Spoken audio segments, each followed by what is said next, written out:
2, 1.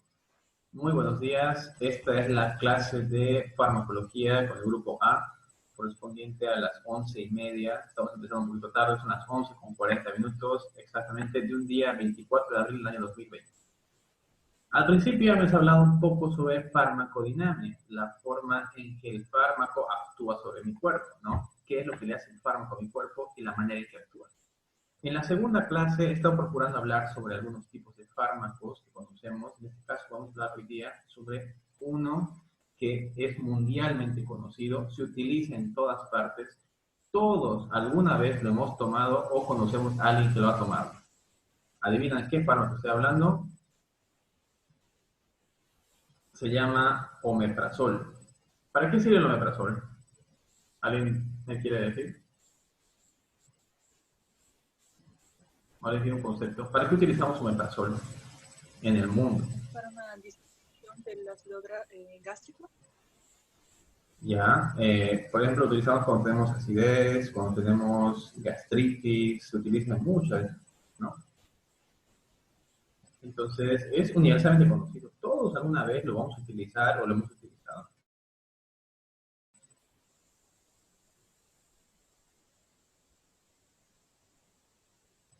Alguna vez lo vamos a utilizar. Entonces, vamos a ver, primero que nada, recordar un poco de fisiología gástrica, ¿ya? ¿Cómo actúa el ácido gástrico? Bueno, para empezar, primero tenemos que recordar que estos fármacos, los inhibidores de bomba de protones o los inhibidores H2 como la cimetidina o la ranitidina, actúan a este nivel, a nivel de la mucosa gástrica. Aquí lo que estamos viendo son nuestras células gástricas, mis células parietales. Bien, esta célula parietal tiene dentro una llamada bomba de protones. Esta bomba de protones actúa activada por tres activadores que tiene. Bien, el primero es un activador aparte de histamina, otro de acetilcolina, y el tercer activador es a partir del influjo externo, ya de gastrina. Estos tres activadores son los que le dan inicio a la secreción gástrica. Por ejemplo, la gastrina se produce a nivel cerebral y estimula la producción de jugo gástrico de ácido clorhídrico cuando olemos algo. Esta se llama la fase cefálica. ¿Bien? Esta fase cefálica se inicia justamente cuando yo huelo algo rico, cuando huelo algún tipo de comida.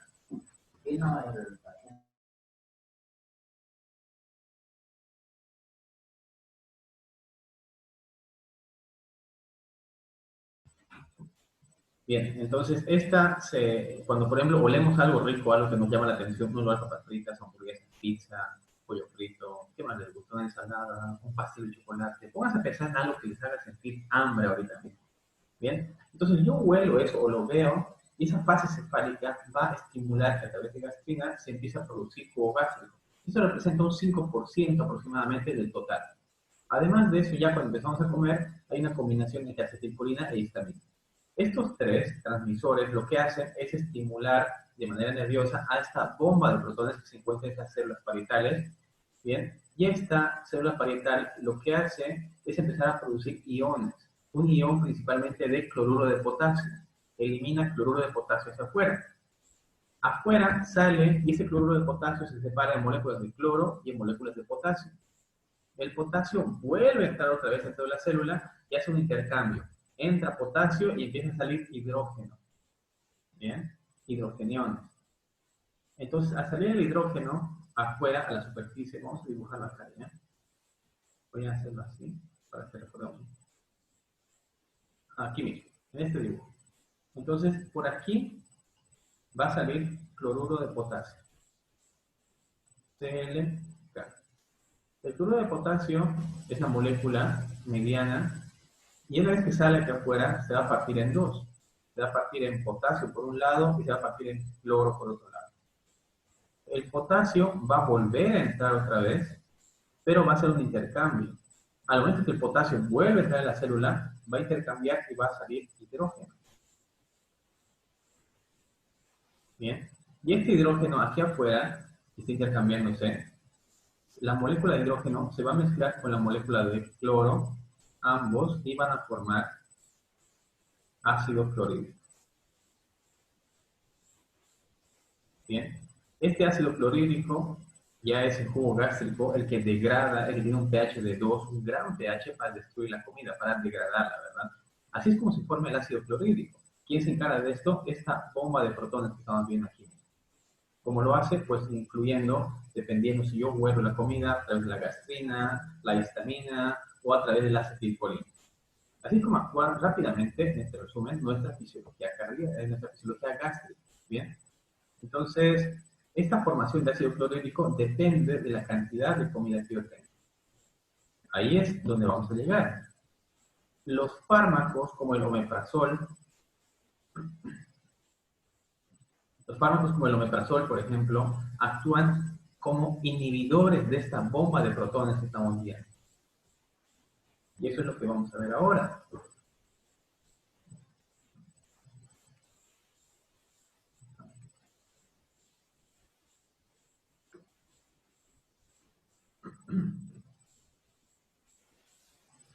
Bien, estamos de vuelta. Otra vez, perdón por el retraso. Les voy a contar. Lo que pasa es de que estos días están llegando bastantes pacientes y no se sabe qué paciente va a ser.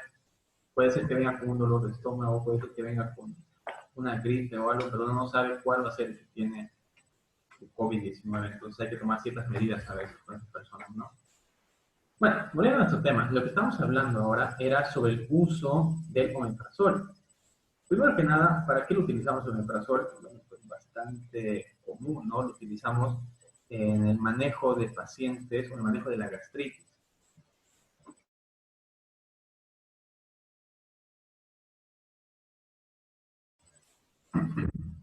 Entonces, principalmente este omeprazol mundialmente conocido es parte de la familia de los llamados inhibidores de la bomba de protones.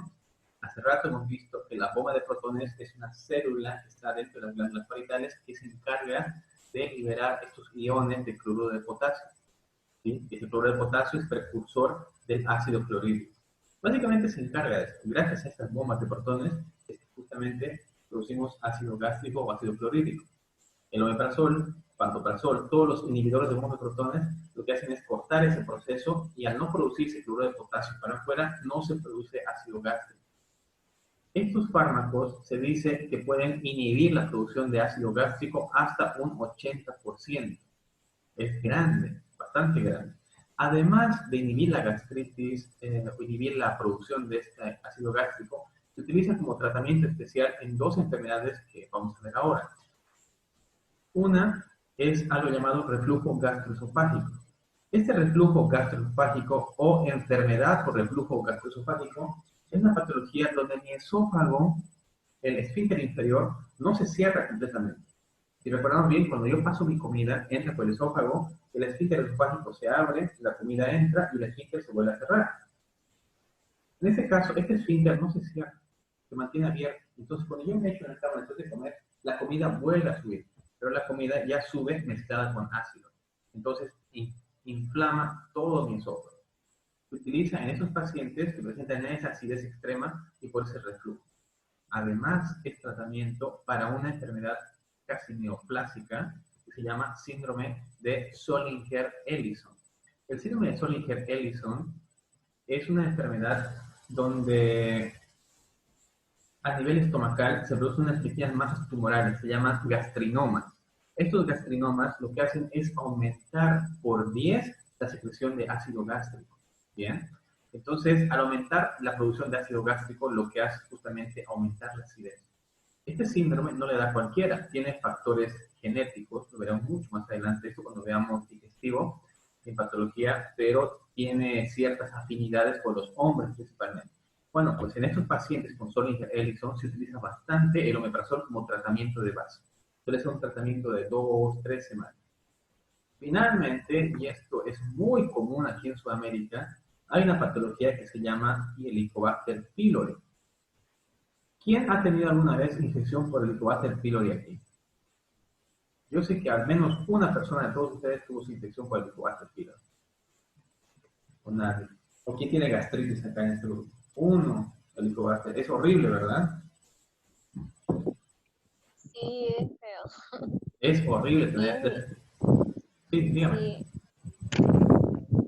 No, pasó es que, digamos, a mí me detectaron cuando era más, cuando era niña, Ujú. y el tratamiento igual era fuerte que me habían dado. No me acuerdo Bien. así que me dieron. Es un esquema de 14 o 21 días a veces que se da. El Helicobacter pylori es una bacteria que lo que hace es lentamente lesionar la mucosa estomacal, produciendo un cuadro de gastritis porque se inflama por tener mucosa y además de eso acaba produciendo úlceras. En los pacientes con Helicobacter pylori es un tratamiento de aproximadamente 14 a 21 días con omeprazol o algún inhibidor de la bomba de protones, omeprazol, pantoprazol, lansoprazol. Además, se lo combina con 2 antibióticos más y un tratamiento largo, bastante complicado. Bien, entonces, en estas personas lo que buscamos en general es reducir esa acidez tan grande. Este fármaco, su presentación, la más común, es en cápsulas de liberación rápida.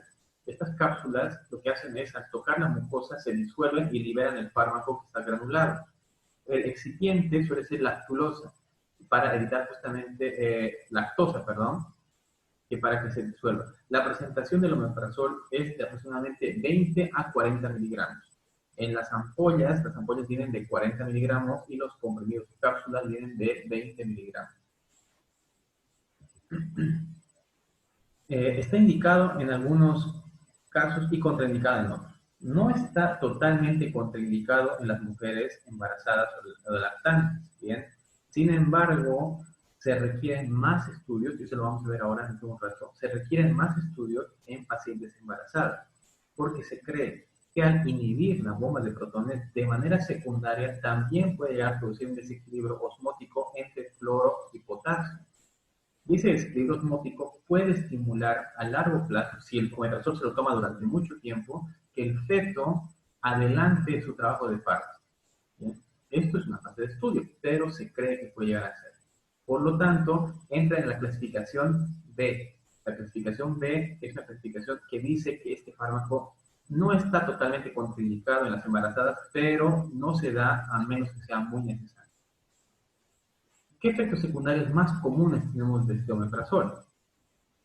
Esta es la presentación. Ven las cápsulas que encontramos, son cápsulas blandas, ¿bien? De liberación rápida. Hablamos de un 1% de la población mundial que refieren por lo general cefalea. Es muy poco, pero sí he tenido pacientes que cuando toman omeprazol, sobre todo cuando es vía endovenosa, refieren un dolor intenso de cabeza que es bilateral, dolor de tipo pulsátil en los dos lados. Un porcentaje muy pequeño también presenta síntomas digestivos, como náuseas, diarrea, vómitos, incluso o dolor tipo cólico. Ahora, aquí hay algo importante. Bien, hay un estudio que salió hace 5 años atrás que refiere de que cambiar el pH del estómago, porque al disminuir la acidez cambiamos el pH. Normalmente el estómago, su pH es de 2, es un pH muy ácido. Con esto, el omeprazol, el pH va a aumentar, va a hacerse más alcalino. Esto tiene sus cosas buenas y sus cosas malas. Por ejemplo, el hierro va a dificultar su absorción, porque el hierro se absorbe mucho mejor en ambientes ácidos. ¿Bien? Igual, una vitamina indispensable para nosotros, la vitamina B12, va a disminuir mucho su absorción, puesto que requiere un ambiente ácido para absorberse. Esta vitamina B12 es una que encontramos normalmente en frutas, en determinados tipos de carnes, y los niños extremos de la vida, o muy niños o muy adultos, suelen tener problemas para absorber esta vitamina. A nivel mundial, hablamos de un 10 o un 15% que tiene problemas naturales para absorber el complejo B o vitamina B2. Esta se la administra entonces por vía endovenosa. ¿Bien? Para que esta vitamina se absorba, requerimos que el estómago tenga un pH ácido y además se requiere que haya buena función hepática, porque quien la absorbe es el estómago, pero va para el hígado y el hígado se metaboliza. Bien, esta vitamina B12, entonces, si el paciente tiene cirrosis, tiene gastritis, tiene una patología digestiva, va a verse dificultado de manera muy grande su absorción. Entonces, si el paciente toma omeprazol o inhibidores de bomba de protones en general, esa absorción va a disminuir. Y el estudio que les comentaba hablaba sobre trastornos psiquiátricos relacionados con el consumo crónico de omeprazol. Ahora vamos a ver eso. Además de eso, hemos dicho que el hierro se absorbía en gran parte en el estómago gracias a su acidez. Si el paciente tiene un pH aumentado, está alcalino, el hierro no se va a absorber. Y si el hierro no se absorbe, secundario a esto, el paciente va a presentar un cuadro que se llama anemia perniciosa. ¿Bien? Esta anemia perniciosa es secundaria al déficit de absorción de complejo B, vitamina B12 y además de hierro en el paciente. Este estudio que les comentaba también refiere de que de manera indirecta, si no absorbo ni hierro ni vitamina B12 durante muchos años, puede llegar a haber un síndrome que se llama síndrome de Guillain-Barré. Este síndrome de Guillain-Barré es una enfermedad de degeneración desmielinizante. La mielina que envuelve los nervios empieza a perder. Se cree que posiblemente sea indirectamente porque no se absorbe la vitamina B12 por culpa del omeprazol. Entonces, si comemos a diario todo normal, pues no va a haber ningún problema. Sin embargo, a partir de los 50 años, esta absorción de vitamina B12 va a verse alterada y va a empeorar mucho más si el paciente, por ejemplo, tiene constipación y toma bastante laxante. Los laxantes hacen que todo lo que como pase mucho más rápido por el aparato digestivo y no se absorbe. Otras personas que van a sufrir de complejo de vitamina B12 disminuida son los vegetarianos que no comen suplementos de hierro y de vitamina B12 que se encuentra en la carne, y en general gente que fume también. Ya el tabaco dificulta mucho la absorción de la vitamina B12. Cualquier patología que produzca inflamación del aparato digestivo, cualquier patología que produzca irritación o gastritis, como la enfermedad de Crohn, por ejemplo, que es una enfermedad inflamatoria del intestino, también va a disminuir eso. Y finalmente, en el embarazo, el requerimiento es doble. Bueno, pues ¿a dónde queremos llegar? Pues un estudio que salió hace unos 5 años en un periódico español refería que el consumo crónico de omeprazol durante muchos años llegaba a producir en los pacientes trastornos neurológicos como demencia senil. La demencia senil es una alteración mental en el paciente añoso, en un paciente mayor, donde su conciencia se ve seriamente alterada. Sin embargo, el estudio que se hizo hace 5 años salió hace poco, le estoy hablando de menos de 6 meses, otro estudio que lo refutaba completamente y decía que ese estudio había sido mal hecho, porque básicamente la demencia senil de estos pacientes se producía no por el culpa del omeprazol, sino porque su absorción de B2 estaba disminuido, lo que tenía repercusión a nivel neuronal, sobre todo si estos pacientes ya tenían enfermedades neurológicas de base, que lo cual no se tomó en cuenta.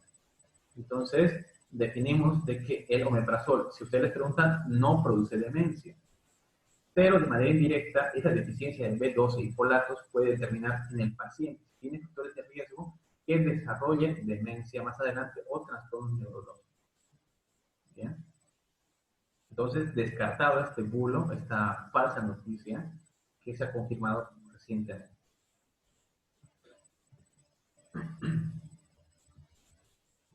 Entonces, lo que hemos dicho, ¿verdad? Lo del omeprazol, que no es directamente proporcional. Ahora, a nivel mundial, estadísticamente, estos son los efectos más comunes del consumo crónico de omeprazol. En primer lugar, la disminución de los folatos. Casi todos los pacientes, todos los ácidos fólicos, cianocobalaminas, no se van a absorber adecuadamente. Esto es importante, porque las embarazadas durante los primeros 3 meses requieren consumo grande de ácido fólico para que el tubo neural del feto se cierre. Entonces, si la mamá está tomando omeprazol, va a desperdiciar todo el folato que toma y no le va a llegar nada al feto. Por ende, el niño puede llegar a nacer con un déficit que se llama espina bífida. Otro efecto secundario es la anemia perniciosa que hemos visto, y es la deficiencia en la absorción de hierro. Esta estadística, fíjense, desde el año 2000 hasta el 2008, cómo ha aumentado de manera considerable el consumo por pacientes de los inhibidores de bomba de protones. Nos estamos dando cuenta que no es solamente administrarlo por administrarlo. Bien. Hay que tener mucho cuidado, ustedes cuando trabajen también tengan mucho cuidado. Estos grupos de pacientes, sobre todo pacientes neurológicos, tienen que tener mucho cuidado al momento de administrarse su omeprazol o en general inhibidores de bomba de protones. Bueno.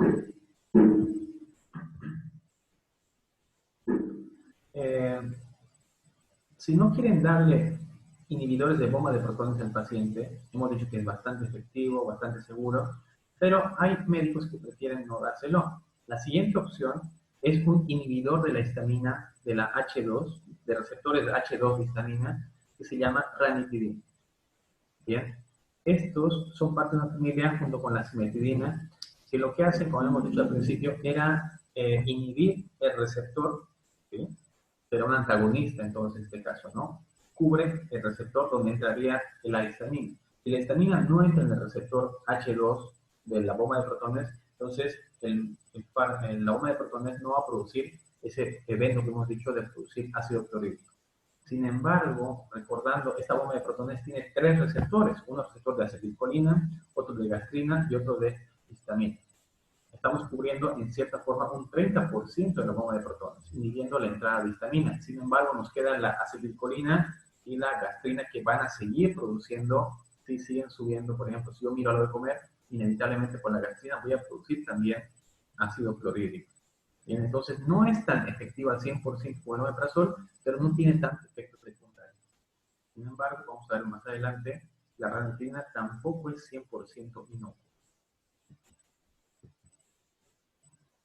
Esa ranitidina viene en comprimidos de 300 miligramos, inyectables de 50 miligramos, y se utiliza bastante.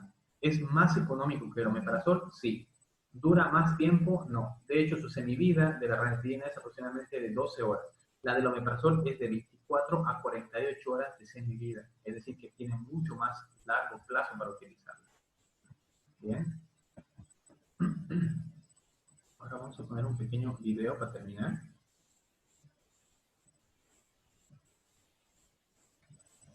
¿Me escribe aquí atrás un ratito, por favor? Aquí está.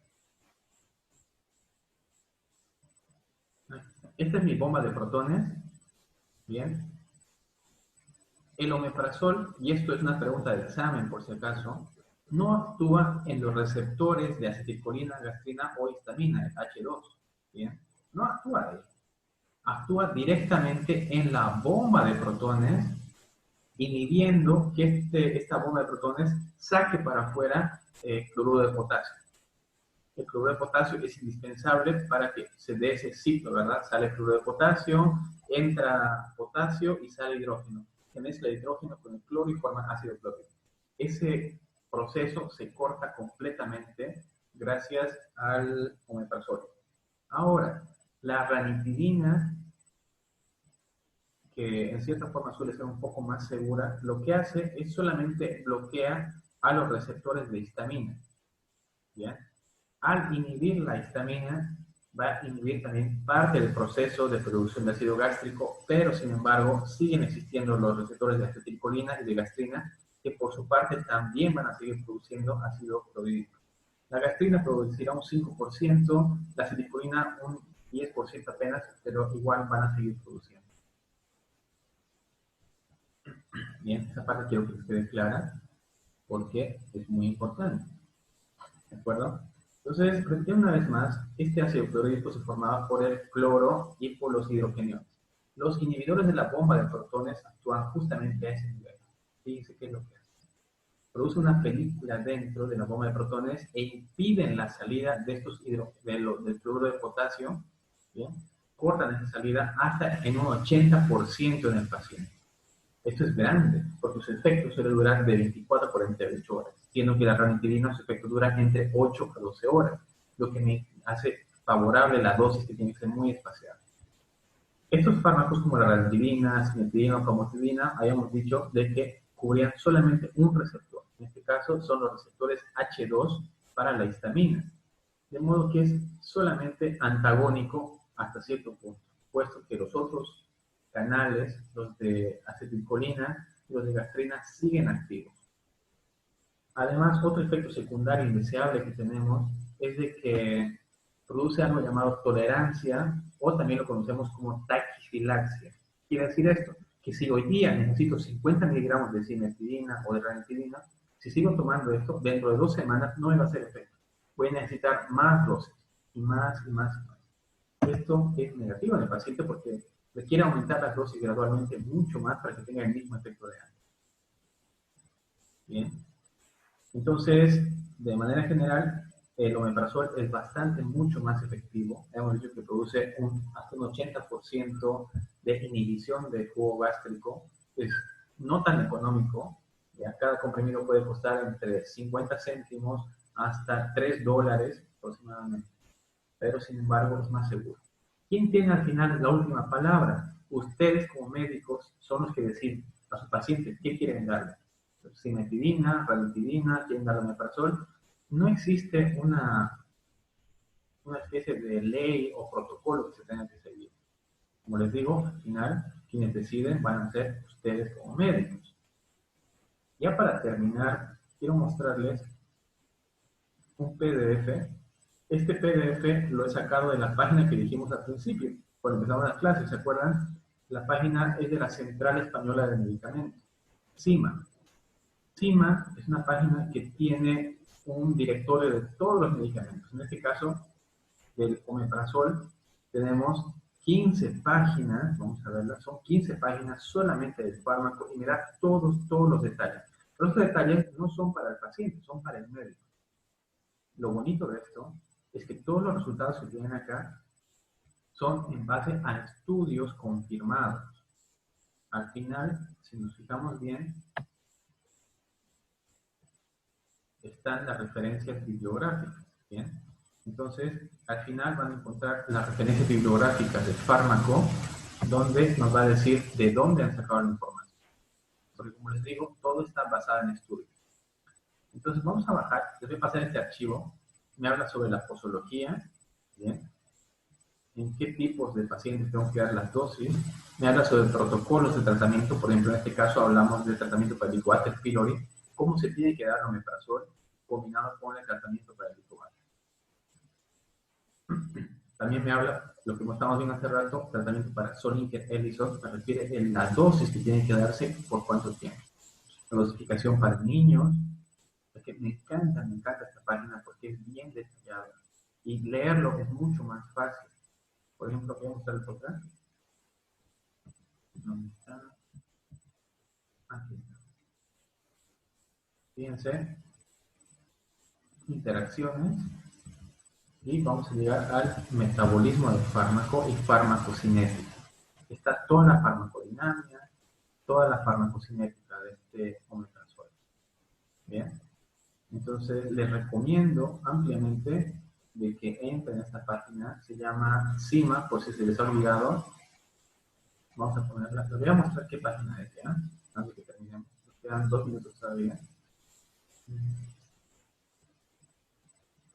Entonces buscamos entramos a la página del buscador de Google y colocamos CIMA, ¿bien? Central del medicamento. Al lado colocamos AEMS, Agencia Española del Medicamento.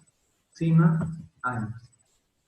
Entonces nos va a dirigir a la página y aquí está. El primer resultado que tienen se llama CIMA.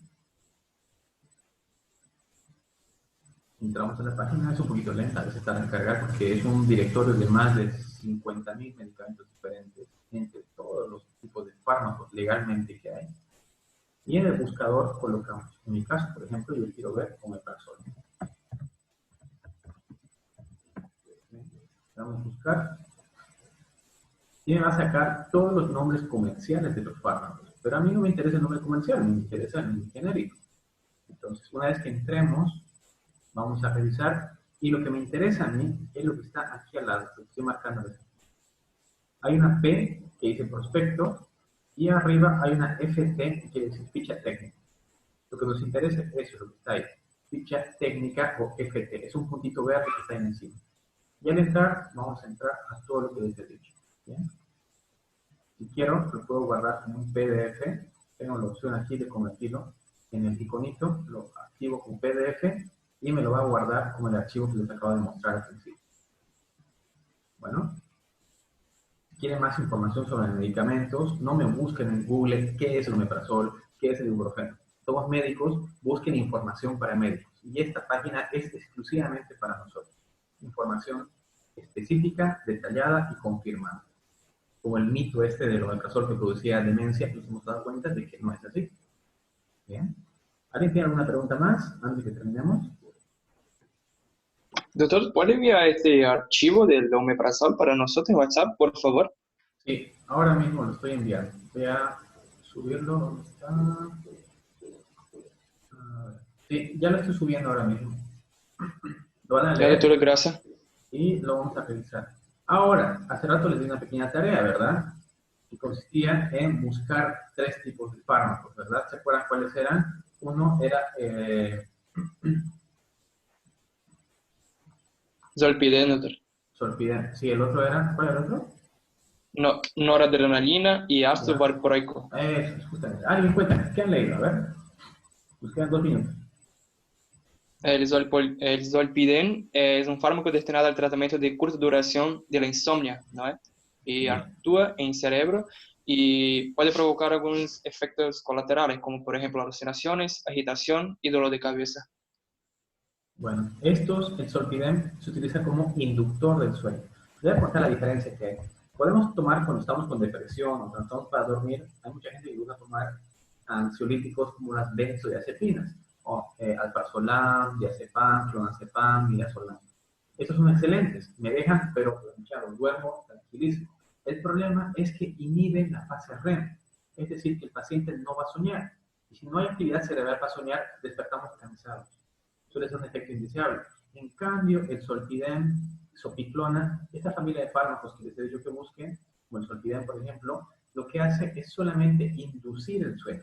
Es decir, que actúa para hacerme dar sueño y dormir. Después de eso pierde su efecto y automáticamente lo que a continuación voy a tener va a ser un sueño natural. Voy a soñar, va a haber actividad REM y al día siguiente me voy a despertar tranquilo. Yo en lo personal prefiero recetar este inductor del sueño a pacientes para que no pierdan esa fase REM y despierten más tranquilos. Otro que habíamos hablado era el ácido valproico. ¿Alguien me quiere decir para qué sirve el ácido valproico o valproato de sodio?